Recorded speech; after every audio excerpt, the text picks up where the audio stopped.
السلام ورحمة الله وبركاته. أكمل تناقلت أجل الحمد لله. قوتي نجرا kun ayyuudha jechuudha isheen akkasitti shubbisaa turte adamiin sinjaala jette kun rikaardii adamiiti amma xiqqoo irraa dhaggeeffadha haga dhumaa sin dhaggeeffachiisaa iccitii midixxee na bira geessee jirti dhaggeeffadha rikaardii kan xiqqoo isheerraa jechuudha. وعليكم السلام ورحمة الله وبركاته. أكمل تناقلت أجل الحمد لله.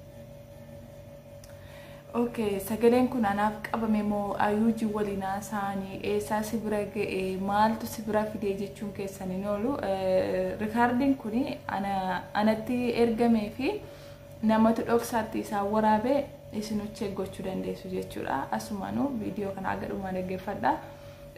Ammaan dura yeroo intalli ayyuu jedhan kun akkasitti adamitti maramte wayyoo na fuudhii jechaa turte dhugumatti ulamoonni illee irraa dubbatanii turan adamii irratti duuluuf turan jechuudha. Maaliif intala musliimaa takka akkas gochuun gaarii miti amantiin keenya hin eeyyamu jedhanii turraa dubbachaa turan isarratti duuluuf turan jechuudha. Rabbumatu keeree taasise malee.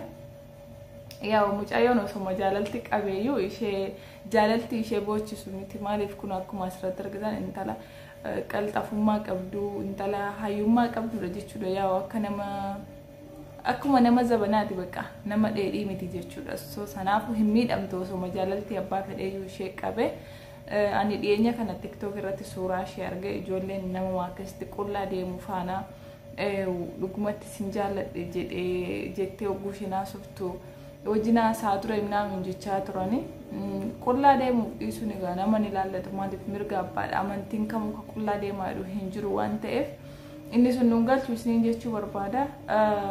Ustaazonni irraa dubbataa turte waa'ee jira kana maaliif dhugumatti intala musliimaa takka akkas godhaa jira jedhanii ustaazotiin keenya osoo daftanii waan argite irraa dubbachuu baattanii bareedaadha. Maaliif wanni kun mucayyoon dhumarratti kiristaana taate as baatee jirti jechuudha.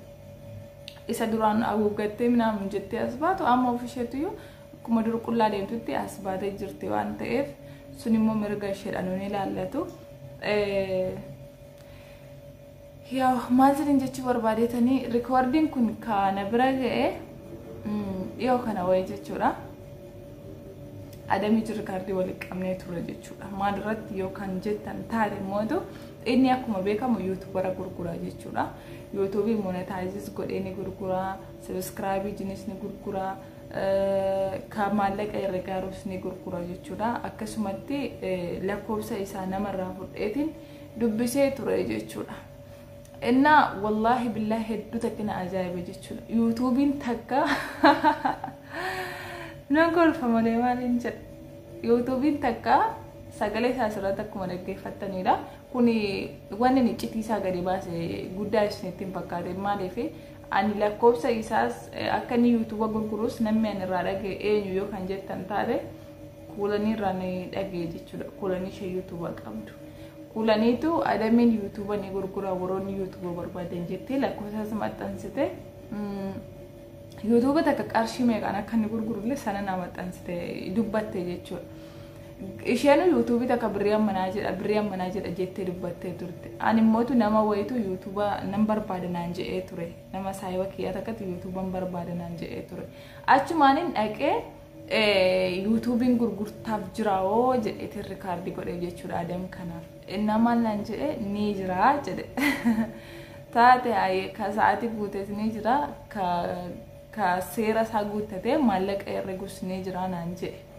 Wallahi billahi hedduu matakkana ajaa'iba jechuudha guyyaa takka guutummaa maaliif YouTube yoo ta'e anis qabaa kun alhamdulillah monetize godhadhee saantii birrii guddaa na lakkaawwaatullee saantii ballee taatu na lakkaa'u jira irratti hojjechuutti hin jira jechuudha akkuma nama YouTube qabu takkatti anis garuu YouTubein takka birrii meeqa takka birrii Suudii birrii 3,000 jedhe Itoophiyaa birrii 9,000 takka immoo birrii 60,000 jedhe takka immoo birrii meeqa jedha waan isaa mana wayii bituudha moo lafa wayii bituudha jedheetiin na ajaa'ibsiise jechuudha. Achuma nama wayiin gaafadhe akkamitti YouTubein gana reefuu saantiba irra gaarus ta'e kan saantiba irrenneesi birrii 50,000 birrii 60,000 90,000 akkasitti akkamitti himamuu danda'een jedheen.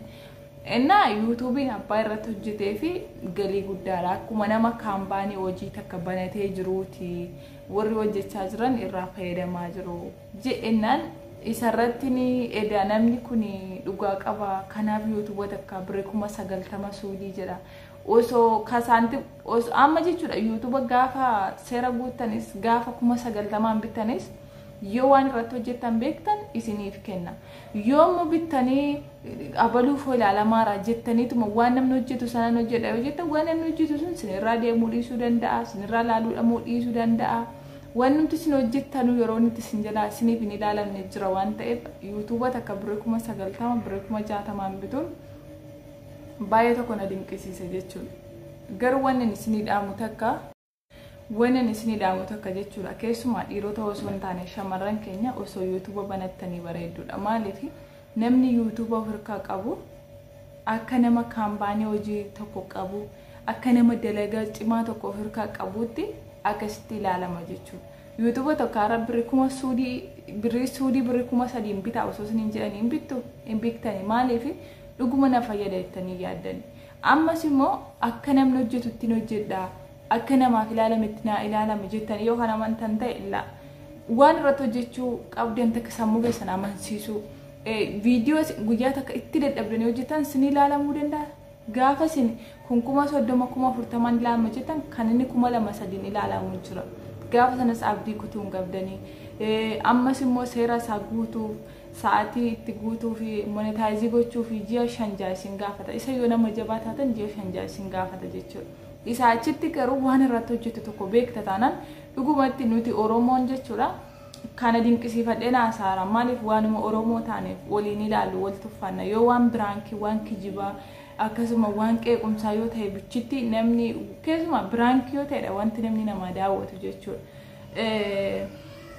so kanaaf garuu sabni biraanii viidiyoo tokko yoo gadhiisan miliyoona 2-3 miliyoona 5 beeka akkasitti ilaalamaaf jechuudha sana jechuun immoo osoma hojii matakkayyuu dhabanii hojii dhuunfaa isaanii keessaayyuu hojii guddoo nama qabu ta'uu jechuudha yeroo akkasitti viidiyoon isaanii ilaalamuuf keenya ka Oromollee 2,250 yoo ilaalame nu biratti waan guddaadha yaa sagaleen adamii ka isiniin dhaggeeffachiisa jedhe kun waa'ee YouTube'ti malee waan biroo miti isiniin jechuu barbaada hordoftoota kiyya maaliif inni nama jiruudha waan iccitii dhoksaa waan jala baase hin qabu garuu riikaardiin kunoo kanuma kunoo iccitii guddoodha osoo qalbii qabaattanii maaliif YouTube tokko qabaachuun hagana nama boonsaa haganati hojii guddoo tokko haganuma namni bituuf jira jedhani kunoo bireekuma suudii bireekuma 3 nama bituuf jira jedhani maaliif